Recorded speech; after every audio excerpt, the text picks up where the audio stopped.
Hey everyone, for today's video I'll be talking about Star God LIZA, her kit, and whether or not you should summon for her. But jumping right into it, she's a light god and her slots are 6-star magic, 5-star support, and 4-star magic or heal. The slots are very strong, especially her LB7 heal slot. You won't ever really need that 4-star magic, so I definitely do think it's worth using expert LBs for it, especially considering a heal slot is game changing in the endgame, whether that be a cleanse, revive, or heal. As for her skill, it gives her 30 arts, and for 8 seconds, all allies get 3 type G arts a second, with a 12-second CT. This is an insanely OP skill, because it's AoE arts that stacks with nearly every other unit in the game, and on top of the self-art gen, the AoE arts is around 2 a second for the entire team, the entire game. It's very strong, almost enough to warrant a skill CT crest. For her arts, it does 23,000 light damage magic, and for 25 seconds, she reduces the enemy's magic resist by 50%. It's not terrible, it's kind of mediocre. The magic debuff does last a while, so that is nice. Definitely good when you want a magic unit on the team to do a bit more damage.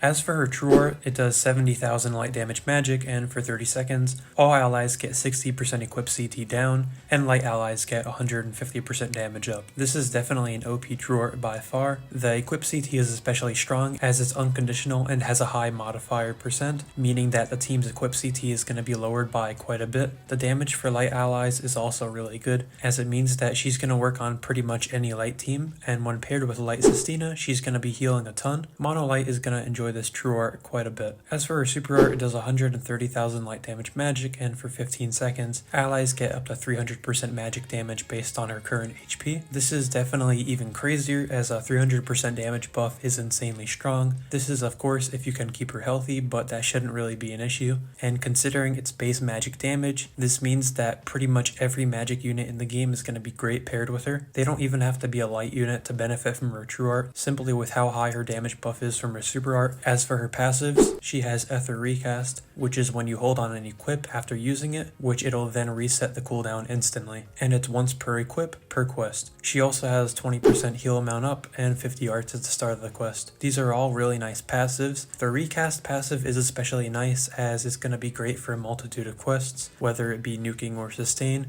as you basically get to be using 6 equips instantly. It's also great if you need it for a heal, as her 4-star heal can be reused instantly, which is solid in situations where the team might be nuked and needs a double revive. The 50 arts at start is really nice as well, as it'll make her get to her true art really fast. The heal amount is okay, I guess. It's really only going to be useful to increase her heal slot heal, but that's really about it. As for her true weapon, it's a 5-star support, and for 10 seconds, it increases all allies' arts by 4 a second, and light allies damage by 40%, which is stackable, with a 50-second CT. When it's used by Star God LIZA, her stats and skill CT recovery are increased by 20%, as well as 5% magic resist. It's a really interesting decision to make it stackable. That won't really see a ton of use, but it is nice when it's needed. Case in point, by using Recast right in the beginning, the entire team can get 80 arts to start fast, or if you need the team to have a good amount of damage buffing, you can recast the equip to give light units 80% damage. You could technically run dupes on the same team, but I wouldn't really recommend it.